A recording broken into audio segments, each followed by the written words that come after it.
மாணவ செல்வங்களே, மாணவர்களின் ஒழுக்கம் என்கின்ற தலைப்பிலே ஒரு சில கருத்துக்களை பகிர்ந்து கொள்ள விரும்புகின்றேன்.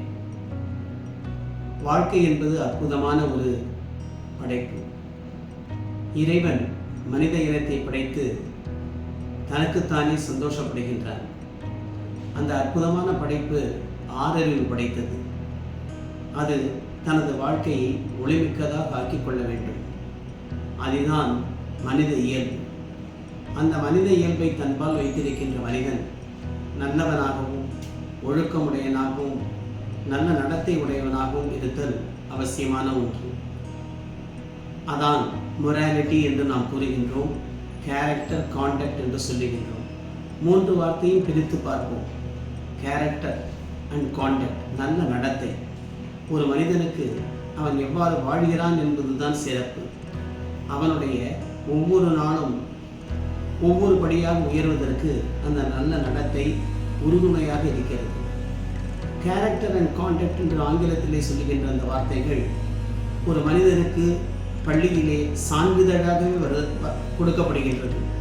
அந்த சான்றிதழ் அற்புதமான ஒரு சான்றிதழ். பின்னாடி அவன் வேலை வாய்ப்புகளுக்கு செல்லும் பொழுதும் பயன்படுகிறது. எதற்காக இதனை குறிப்பிட்டு சொல்லுகின்றோம்?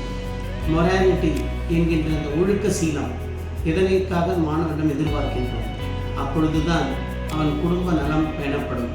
பெற்றோர்களுடைய பொறுப்பை உணர்ந்து தன் வாழ்க்கையை அவன் சீராக அமைத்துக் கொள்ள முடியும். அற்புதமான வாழ்க்கைக்கு மேற்படிகளாக இவைகள் இருக்கின்றன. மாணவர்களே, சற்று சிந்தித்து பார்ப்போம். உங்களிடையே நல்ல கல்வி பெறலாம், நீங்கள் நல்ல ஆசிரியர்களை பெற்றிருக்கலாம், நல்ல சமுதாயத்தில் வாழலாம். ஆனால் நீங்கள் எவ்வாறு உயர்ந்த மனிதனாக வாழப்போகின்றீர்கள் என்பதுதான் முக்கியம். அதற்குத்தான் இந்த மொராலிட்டி, கேரக்டர், காண்டக்ட் சிறப்பான ஒன்று. ஆங்கிலத்திலே அற்புதமாக சொல்லுவார்கள், morality is the hallmark of life என்று. ஒரு மனிதனுக்கு பணம் இருக்கலாம், ஒரு மனிதனுக்கு நல்ல ஆரோக்கியம் இருக்கலாம், ஒரு மனிதனுக்கு புகழ் இருக்கலாம். ஆனால் அவனுடைய கேரக்டர் அண்ட் காண்டக்ட், மொராலிட்டி இவைகள் தேர்ந்து போனால் பெற்றது எல்லாம் வீணாகும். சமுதாயத்தில் அவன் ஏதோ ஒரு நிலைமைக்கு வருவான்.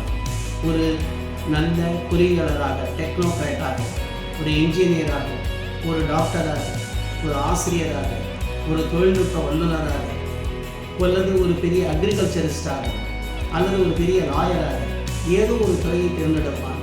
ஆனால் அந்த துறைக்கு வந்த பிறகும் கூட அவன் தனது கேரக்டர் அண்ட் காண்டக்டில் தன்பால் ஒரு கருப்பு புள்ளியை வைத்து விட்டானே, ஆனால் அந்த கருப்பு புள்ளி வாழ்க்கையை குலைத்துவிடும். அவன் குடும்பத்தில் கூட அவனை யாரும் மதிக்க மாட்டார்கள்.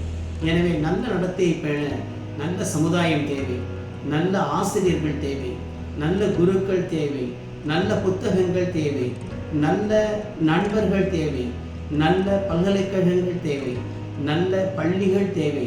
இவைகள் எல்லாமே அமைந்துவிட்டால் அவன் வாழ்க்கை ஒளிமயமாக அமையும்.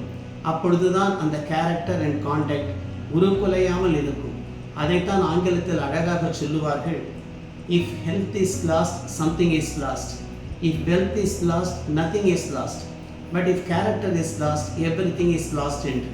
எனவே ஒரு தாய் 10 மாதம் சுமந்து ஒரு குழந்தையை பெற்றெடுக்கின்றாள். அது நல்ல பள்ளியில் செல்கிறது, நல்ல ஆசிரிடம் வழங்குகிறது. அந்த வளர்ப்பு சரியாக இருந்தால் அது மேல்நிலைக்கு செல்லுகின்றது.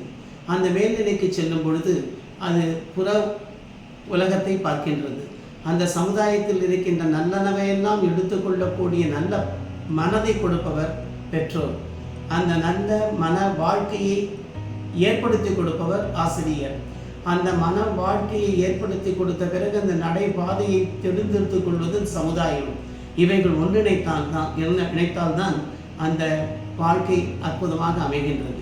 எனவே மாணவர்களுடைய ஒழுக்கம் என்பது அவருடைய தன்னலமற்ற ஒழுக்கமாக மட்டும் இல்லாமல் சமுதாயத்தினுடைய ஒழுக்கத்தையும் மேம்படுத்தப்படும்.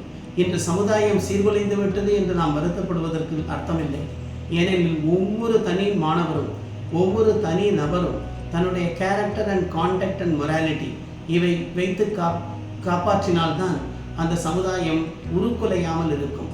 அந்த சமுதாயத்தினுடைய மிக்க ஒரு புகழ், அபரிவிதமான புகழ் என்பது ஒவ்வொரு மாணவனின் கையிலும் இருக்கிறது. நீங்கள் இவற்றையெல்லாம் வகுப்பறை பாடங்களாக மட்டும் எடுத்துக்கொள்ளாமல் ஒரு நன்னெறி கல்வியாக மட்டும் எடுத்துக்கொள்ளாமல், அது வகுப்பறை போதனா கூடமாக மட்டும் இல்லாமல், நல்ல புத்தகங்களை படித்து அதன் மூலமாக மனசாட்சி என்ன நல்லவற்றையெல்லாம் கூறுகிறதோ அதன் வழியில் சென்று விட்டால் நம்மளுடைய ஒழுக்கம் காக்கப்படும் என்பதில் ஐயமில்லை. மிக்க நன்றி. வணக்கம்.